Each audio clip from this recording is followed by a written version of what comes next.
Okay, so let's go ahead and get started. I'm sort of worn out after all that. Today we are going to be talking about the poetry of Proverbs. Now, this is Bible study, and it is part of what we might call introductory material. One of the things that I'm doing with our study in Proverbs this time is I am sort of merging two previous efforts at teaching Proverbs. So there's a problem with it. I thought, this would be fun. I said, we want to talk about how to apply the Bible, and Proverbs is a good place to start. I said, good, I know I've got material on that. So then I find I've got two of them. And so I'm trying to dance between the two sets of notes, and which to include and which to exclude, and how to merge them together. And I feel like I'm a bit jumbled. And on this lesson, I sort of debated, should we do this or not, the poetry of Proverbs? I said in the notes here, our study today may sound like an English lesson. Sorry about that. Proverbs is poetry, but poetry of a particular kind. It is Hebrew poetry. So, of course, the Psalms is the same way, and the same is true of many of the prophetical books that are written in poetry. It's important for us to understand that we are reading poetry when we're reading those passages. Not all Bibles will lay it out as if it is poetry. We think of poetry of line by line, and so sometimes we miss that this is a poetical form, and so we're to interpret it in certain ways. So I thought I should spend a little bit of time talking about the form so that when you're looking at the Proverbs, you will think poetry when you're thinking about what it means. All right, so let's move on. On Hebrew poetry, I have three quotes. I can't remember if I put them in your notes. So Robert Alter said, the best words in the best order. So their emphasis with Hebrew poetry is on the words and getting a memorable way of putting things. Dan Phillips says, Hebrew poetry is the development of ideas in a creative, educative, evocative way. A little more full one comes from Bruce Waltke. He says, Hebrew poetry, like all poetry, tends to be more terse, more concise than prose. Certainly then more concise than preachers' sermons. And the relationships and transitions between lines tend to be unexpressed. In Proverbs, terseness becomes even more acute. It is the hallmark of its lines. The sage teaches truth through aphorisms. That's a big word. He defines it. A terse formation of a truth. There are also epigrams, a terse, sage, witty, and often paradoxical saying. They concentrate or distill truth, and so by their nature cannot express the whole truth about a topic. So you take an individual proverb that you find in the book of Proverbs, and you understand what it's saying, but that is not all there is to say about that topic. That's what he's saying. It is very brief, it is terse, and it is meant to communicate in a certain way. Now, these are just a few quotes. Let's move on to the next thing. Don't want to spend a lot of time on those quotes. So it is unlike English poetry. The chief characteristic of English poetry is that it emphasizes rhyme and meter, usually. Nowadays, it seems like all of that has gone out the window. I've read some of the poems that have been written by the leading poets of Canada these days, and it seems like everything else, there are no rules. There is no rhyme, there is no meter, there is nothing, and there isn't even the wisdom that you find in the book of Proverbs. So I don't know why we even bother reading it. It seems like quite odd. All right. The chief characteristic, however, of Hebrew poetry is parallelism of thought. So I've often said that in English poetry we rhyme with words. In Hebrew poetry, they rhyme with thoughts. Okay, so the thoughts are meant to rhyme, or at least correspond in some way. We'll see that they don't always, they are parallel thoughts, but they're not always exactly the same thought in each line. Okay, so we'll look at that in just a minute. All right, and so then imagery, the purpose of imagery is to arrest attention. And so I've given you all those things in the blanks. The letters that are red, those are supposed to fill out your blanks. I'm going to give you some examples here of the picturesque language of Hebrews, just a few passages. Proverbs 1 verse of Hebrews. I'm still in Hebrews. Proverbs, I mean. Proverbs 1 verses 8 and 9. Hear, my son, your father's instruction, and do not forsake your mother's teaching. Indeed, they are a graceful wreath to your head and ornaments about your neck. So he used the term earlier, one of the definitions talks about evocative language. So this evokes an image. What is your father's instruction? Well, it is, and your mother's teaching. That's a parallel. They are a graceful wreath to your head and ornaments about your neck. They are something that will make you stand out and be honored and be well thought of. And so that image is given to us. Proverbs 2 verses 3 and 4. For if you cry for discernment, lift your voice for understanding. If you seek her as silver and search for her as for hidden treasure. So here wisdom is being thought of, or discernment is being thought of as something very valuable to seek out. Like even as you would, when they seek out silver, it is hard work. You have to mine into the rock. You have to find that thread, that vein of silver, and chip away all the dross to get that precious substance. Well, that's the idea here. That's what you are doing. If you're trying to learn how to be wise and to be discerning, this arrests our attention if we think about what this means. And then the last one, Proverbs 15:4, a soothing tongue is a tree of life, but perversion in it crushes the spirit. It's sort of like James. He talks about the tongue is a little vessel, but it can light a forest afire, and it can also cause great blessing. So that proverb, but you see, very brief. The soothing tongue is a tree of life. Okay, but perversion in it crushes the spirit. And don't we know that's true? Have we not done that? Both sides, right? So that's wisdom. That's the wisdom of Proverbs. And the language of it is meant to, this image arrests our attention. And as I've said, one of the problems I think we have in reading Proverbs is that we read it all at once. I mean, I have a Bible reading program, and I'm getting Bible reading problem. Yes, I have that too. Okay, I have a Bible reading program. I'm doing the chronological study this year. We did Proverbs about a month ago in that program, right? So you go Proverbs 1 through 9 is fairly good because they're all connected together and they have a theme. And then you start hitting chapter 10 and 11 and 12, and it's proverb after proverb after proverb. But the thing is, you're reading them all at once in a program like that, and you might hit one that really speaks to your heart today, and you think, okay, I got to remember that, but then I got to finish my Bible reading program for the day. I've got 4 chapters of Proverbs to read today. I got to remember that one. And I read through. By the time I've read through 4 chapters of Proverbs, I have read probably over 100 different Proverbs. And that one that struck my mind is out the window. So I think on a personal level, there's nothing wrong. There's 2 different ways you can do it. One is doing those thematic studies. So say you study on anger, or you study on the tongue, or you study on some topic, and you work your way through Proverbs and think about what Proverbs says about that. That's one way. Or another way is to just simply say, I'm going to take a proverb a day. I'm going to make that a meditation for today. And think about what are the implications of this proverb. What does it mean to me? And or what does it mean, first of all? Not so much what does it mean to me, but what does it mean and how does it apply to me, is what I should say. Okay, so one problem we have is we read too much of it at once, I think, and we do need to sort of slow down. All right, so now I want to talk about the wide variety of images here, different figures of speech. So I'm going to see, now I have not given you any blanks for this section. This part is no blank, so don't worry if you're not getting anything on your sheet.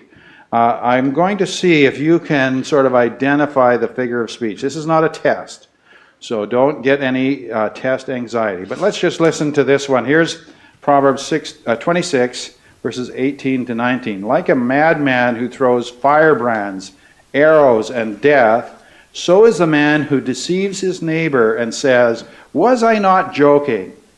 Right, Christy. Not hyperbole, no, it's not that one. There's a key word in this one that'll tell you. Jill? Simile, there you go, the word like. That's the one that's a giveaway right there, right? So that is a simile. Now, by the way, I should note, and I don't think I mentioned this earlier, if you notice here the way this is laid out, I'm copying out of the New American Standard, you'll notice that they have a capital at firebrands. They have a capital in the second verse at and. So that is the way, like I'm just copying and pasting out of a Bible program, but those capitals indicate where the line break should be. So if you have a printed Bible, it will have those lines laid out for you. There is a value to having the lines laid out like that, because your mind automatically starts comparing the couplet. You start thinking about what he's trying to do with this couplet. So I just point that out. That's a little extra as well. But okay, it's simile. So here's the next one. As a ring of gold in a swine's snout, so is a beautiful woman who lacks discretion. Metaphor. Okay. Wow, very good. All right. Got a couple with gold stars so far. Okay, so those are the key things. The word as is a part of this. Often it's used with a simile. These two are very confusing. Simile says one thing is like another thing. A metaphor says one thing is another thing. All right? So is a beautiful woman who lacks discretion. Okay? So you got the ring of gold in the swine's snout and a beautiful woman who lacks discretion. Okay? And you can think of probably examples of that. Okay? All right, here's another one I'll give you. See if you can. This one's might be a little harder. Okay, a longer section. Know well the condition of your flocks and pay attention to your herds, for riches are not forever, nor does a crown endure to all generations. When the grass appears, the new growth is seen, and the herbs of the mountains are gathered in.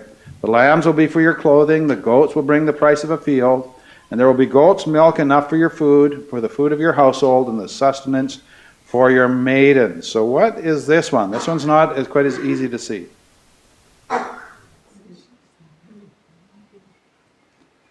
What is he talking about? What's the subject?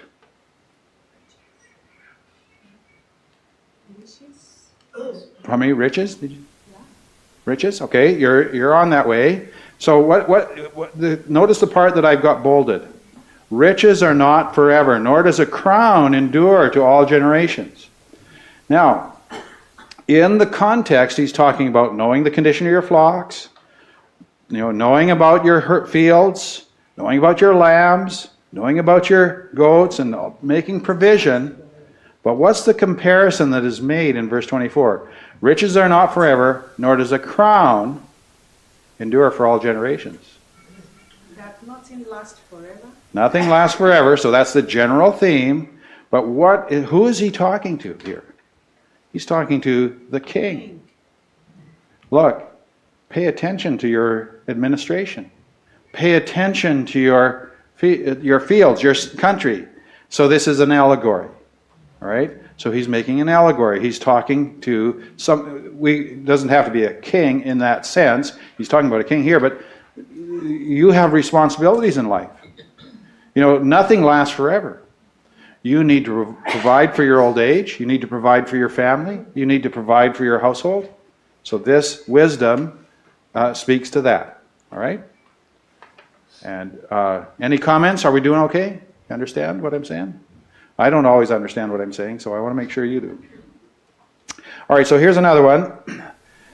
Wisdom has built her house. She has hewn out her 7 pillars. This one actually goes on right through the next section of this chapter. What would we call this? Oh, there we go. Personification. Okay. All right, personification. And we do see this in Proverbs a lot. Wisdom is personified as a woman. Also, folly is. Okay? So that's a way. And this arrests attention. So the loose woman in Proverbs is foolishness. Okay? Sinfulness.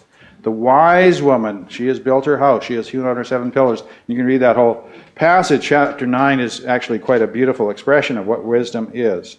Now, these last ones, these are different. These are two opposites, really. The first one, the words of Agur, the son of Jacob, the oracle. The man declares to Ithiel and Ukal, surely I am more stupid than any man, and I do not have the understanding of a man. All right, so what is that statement? What kind of statement is that? Agur says this is him. Emily? Self-deprecation. Self-deprecation, yes, he is. So he's overstating the case. He's probably, if he can write, he's probably not stupider than anybody else, right? He's trying to emphasize. Right, look at the other one. This is Proverbs 24:23. These also are sayings of the wise. To show partiality in judgment is not good. Okay, so what's that one? The first one is overstatement. The second one is understatement. To show partiality in judgment is not just not good, right? It's really bad. Okay, so he's going to rush your attention. Wait a minute, not good. He wants you to think about that. Okay, so there are others, including irony, anthropomorphism, synecdoche. That means the part for the whole. So he'll talk about the gray head. What is the gray? You're talking about the gray head does something in Proverbs. Who's he talking about? Good. The old man. Okay, I resemble that remark. All right, so, and then metonymy. So an associated item, we just saw that in that passage about, nor does a crown endure for all generations. Metonymy is an associated item. The crown stands for the king, right? It's not, obviously you could say the king, but he uses the word crown for that. All right, Lee. You talking about allegory, like when I look at like Ezekiel 28, the lamentation for the king of Tyre, it was like in the New King James they at least format it the same. Yes. Is it a similar type of? It is often there. I'm not sure I would want to call that one an allegory, but it is. I'd have to look at it more closely to really get a sense of that one. All right. So. But yes, when you're interpreting Ezekiel or you're interpreting Isaiah, keep in mind that these this is poetry most of the time. And one of the things I find in reading that is, like if I don't have my Bible formatted as poetry, I have to remind myself this is poetry, because I sometimes misunderstand the point of the verse because I'm reading it like I'm reading prose. So a prose, like if way back in English, like 101, we were taught you make a paragraph. You're writing an article or something. You make a paragraph. The first sentence is supposed to say everything that your paragraph is going to say. Then every sentence underneath it is supposed to be related to that first sentence. And then when you move to a new subject, you start a new paragraph. All right, so there we are. We've got our Bible. And if it's not laid out in poetry format, we start thinking, oh yeah, so he's got a thesis statement here and he's supporting it with this, this, and this, and this. But that's not always the case. Sometimes he's got a statement here and he's got the next statement, and they're meant to contrast or compare or be parallel in some way. And they're both pointing to one point, not two separate points. Okay? So that helps us in understanding the Bible. Okay? All right, any other questions before I move on to the next thing? All right, I guess I do have a long quote that I had in my notes. I think I put this in your notes. This is from Dan Phillips. By the way, God's Wisdom in Proverbs, Dan Phillips' book, is a worthwhile book to get for studying Proverbs. I really like it. All right, in reading Proverbs, you'll find word pictures to your imagination's delight. You'll cringe from crucibles, flee from whirlwinds, wince at thorns, dodge arrows, shiver in snow, and sweat in heat. You'll plunge your hands in gold and silver and jewels. You'll drink or run from fountains and springs, pluck fruit off trees, and luxuriate in exotic fragrances and spices. You'll behold both feasts and famine, rooftops and deserts. You'll ponder ants and lions and conies and roosters and snakes and eagles and vultures. So he's bringing those images in. He's talking about, this is what you're going to see in Proverbs. Now, here's the big thing that I want to talk about next, is the types of parallelism in Proverbs. And how are we doing here on our time? We're okay. We're good. Okay. I'm so rattled. I knew that the morning message would be long. And I normally prefer to stay in one passage, as you know, and just deal with that one passage. But there was so much I wanted to say about this covenant thing. I knew it would be terrible. It's got me all rattled for the day. All right, so types of parallelism. All right, let's see. The first one is synonymous parallelism. Synonymous proverbs. Line B rewords the thought of line A. Okay? So I'm going to just give you some examples. And I have laid them out parallel like poetry here. So the generous man will be prosperous, and he who waters will himself be watered. Okay, do you see the parallel thoughts? The generous man, he's somebody, it's saying he will be prospered. The man who waters, he himself will be watered. So those both points talking about the same idea, synonymous parallelism. Right? Here's another example. And I think I just did 2 examples for this one. How much better it is to get wisdom than gold, and to get understanding is to be chosen above silver. So he changes the image in the second line, but it's the exact same idea. Okay? And that synonymous parallelism emphasizes the point he's making. Okay? So sometimes you'll see that. You will see this in the Psalms, you'll see this in the Proverbs as well. They both are set up this way, but Proverbs is especially pithy about the way it does this. All right, so what else do I want to see? Oh, one other comment here in my notes. The echo, so line B, is often more specific than line A. So there will be a parallel thought, but he'll sort of sometimes enhance it. These examples I don't think do that, but some of them will be more, the second line will be fuller, in same idea, but a little fuller idea. All right. By the way, if you have questions as we go along, or a comment, just wave your hand and I might see you. All right, next one. Contrast or antithesis. So here it's line A, but line B. Okay? Line A, but line B. So here's some examples. Proverbs 10, verse 1. A wise son makes a father glad, but a foolish son is a grief to his mother. Now, it's a grief to both of them, or it's of joy to both of them, right? But he's just using that parallel. Okay? A wise son makes a father glad, but a foolish son is a grief to his mother. So a very big point. That's a big point in Proverbs, by the way. The Proverbs is written to the son. And with the image we have is Solomon writing to his son, and if he's talking about Rehoboam, it didn't work that well. But it was, but that's the whole idea. All right, and there's the whole book is organized around this thing. So this wisdom, son, listen to me, listen to what I'm saying. Take in these words. All right. So here's one of the words about that. Next example: poor is he who works with a negligent hand, but the hand of the diligent makes rich. So there's a contrast. You're going to be sloppy and slovenly and not do good work. You're not going to get paid, right? People will figure out, oh, you're one of those. They won't hire you again. The hand of the diligent makes rich. Okay. All right. And then, do I have another example? Yes. Okay, a sated man loathes honey, but to a famished man, any bitter thing is sweet. All right, so when you get up from lunch and somebody offers you, your favorite dessert, what do you say? Oh, I'll eat it, yes. Or are you sated? Like, say you've really had a big meal, and then they come up with dessert. It's like, oh, I don't even look at that, right? But if I'm famished, you can even feed me eggplant. I mean, even that's about as low as you can get. But I would eat it if I had nothing else. All right, Christy. It's the picky children at the dinner table. They don't really know what true hunger is. That's right. They don't really know what true hunger is. Absolutely.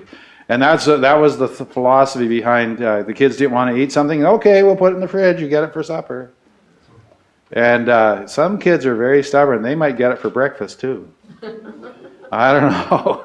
After a while they might learn, or after a while it starts growing mold and you say, okay, I'll give you something new. I don't know. But that's the idea, right? You get the idea. Okay.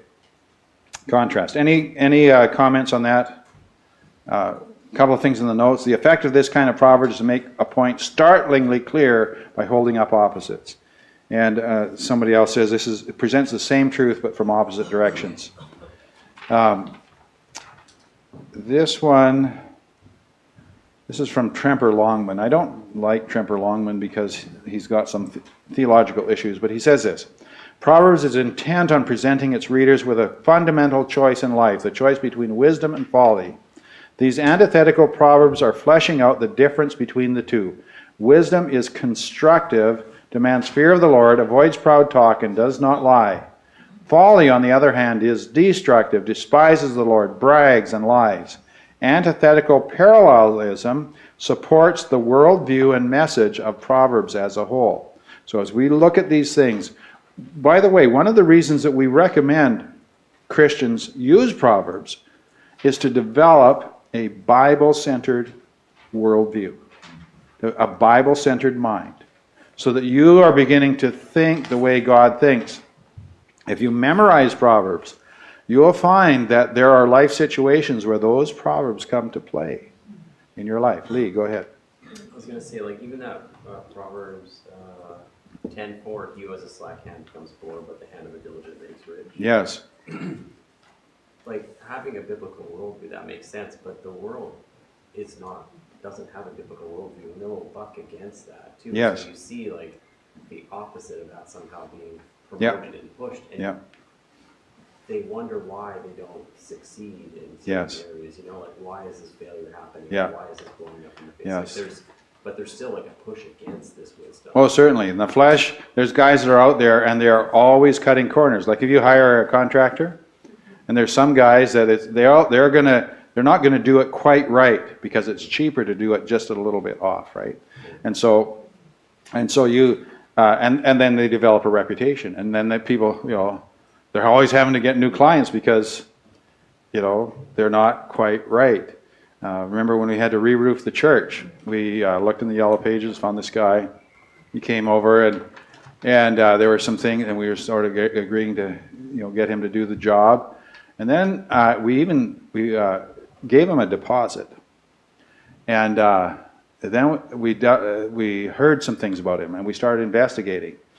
And some government body said, "Well, I can't tell you anything about him, but I would recommend you be very careful." And we said, "Oh, okay." So we canceled the deal and lost the deposit. It cost us an extra, whatever it was, $500 or $1,000 but this guy he had a lot of problems. And so we got a different company and they did a great job. But anyway, so these are things to be aware of. That's moving on now. Let's get to the next one. Yes? No, go ahead. I'll back up. There we go. Which one? Yeah, that Proverbs 27 verse 7. Yes. I don't think it's applicable in that situation. Because like Paul said, that we should not eat anything sacrificed to idol. Right. Even if I'm dead hungry, and That's I get to that place, right. I will still say no. Well, that's absolutely right. But that's right. I agree with you on that. But that's not what this proverb is pointing at. He's not saying this is a universal thing. If you're absolutely starving, you can eat anything. That's true. There are some things that even then a Christian shouldn't eat. You're right. Okay, so let's move on to the next one. Comparison. Line A is like line B. And I have two examples for this one. Like vinegar to the teeth and smoke to the eyes, so is the lazy one to those who send him. Okay? We often... Okay, I was going to illustrate it with my own kids. I'll illustrate it with myself. I remember my dad would give me a job. Don, I want you to do whatever, before I come home.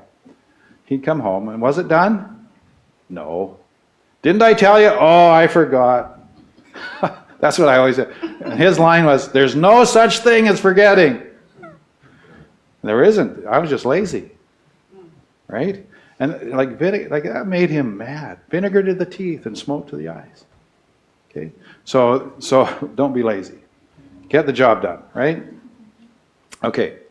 But that you get the comparison. Okay, so now, like a madman, read this one earlier, and I now have put it in poetic form. Like a madman who throws firebrands, arrows, and death, so is the man who deceives his neighbor and says, "Was I not joking?" Now, we do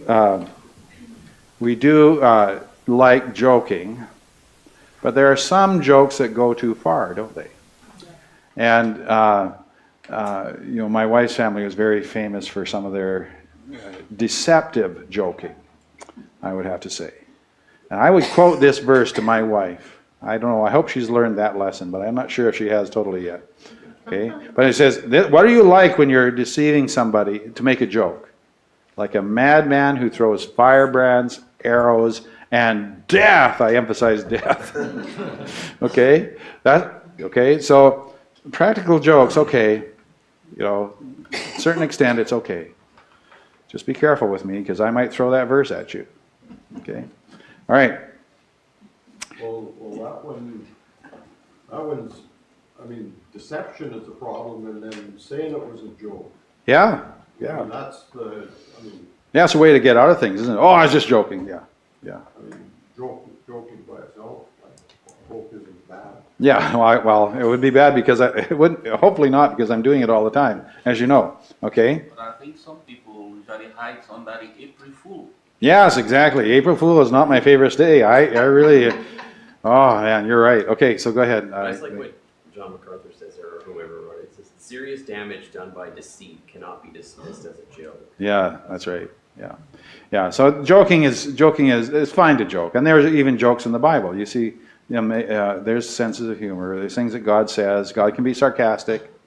Okay, Paul and so forth, but not deceptive. Not deceptive. Okay, so let's see what else I want to say on this. Okay, so the next one is satirical.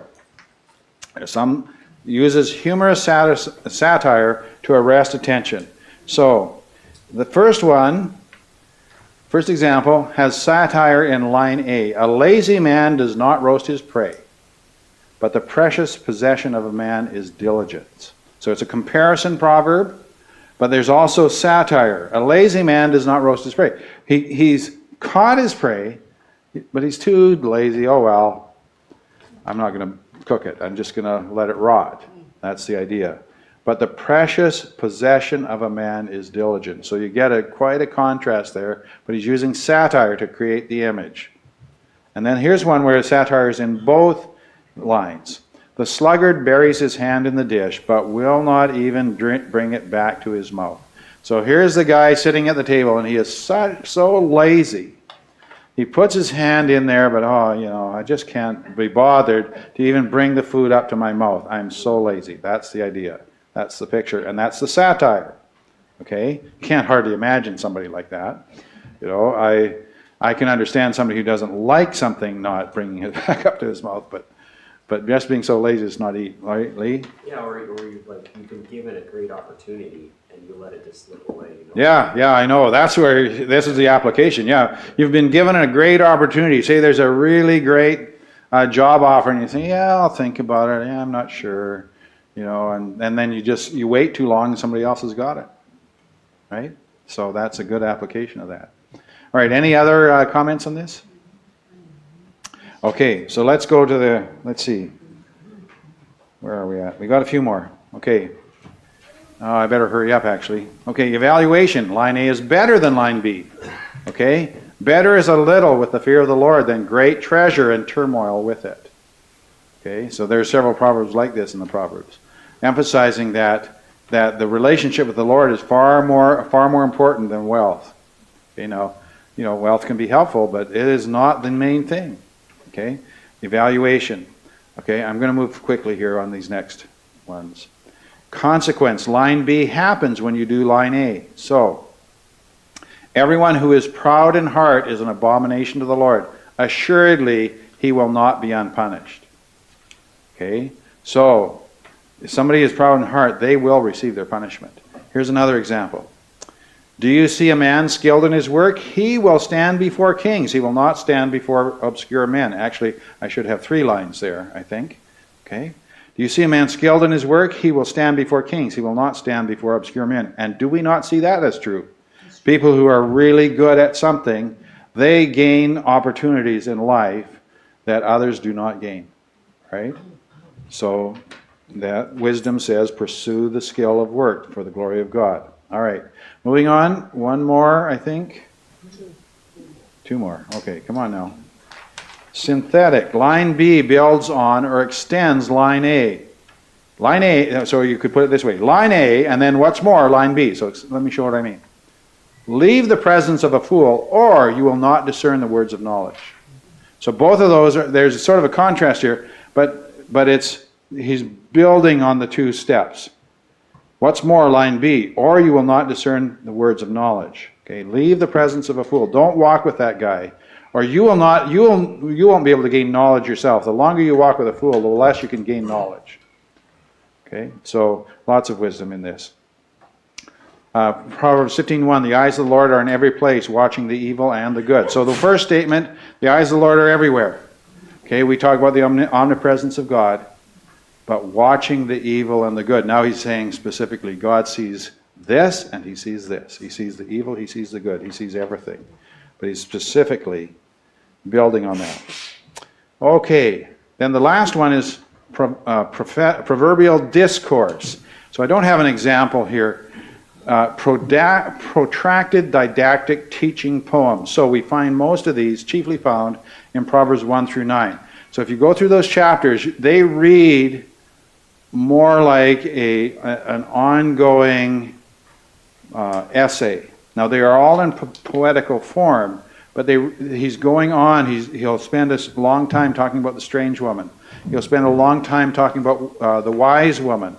And he's contrasting the two for my son. Work through all these things. I'm just going to mention in this protracted didactic teaching, if we take Proverbs as a whole, the message is to my son. There's the appeal: choose wisdom, avoid folly. So then we get to the very end of Proverbs, the Proverbs 31 woman, which many women feel very intimidated by, but they should not feel this. The point of that passage is not to make women feel small. The point of that passage, the very center of that passage, is the verse, her husband does safely trust in her. What is the point? My son, choose wisdom. Look at who my son married. That's the point of Proverbs. Okay, so the whole thing is to teach you something. And it's a remarkable book. Okay, any last questions before we finish up? Okay, so we'll have more applicational lessons after this. I think we're done with introductory studies on Proverbs. Let's have a word of prayer. Father, we thank you so much for this time to consider how your word is organized. Help us to be faithful to teach and preach this word, to live this word, and to be your servants. In Jesus' name, amen.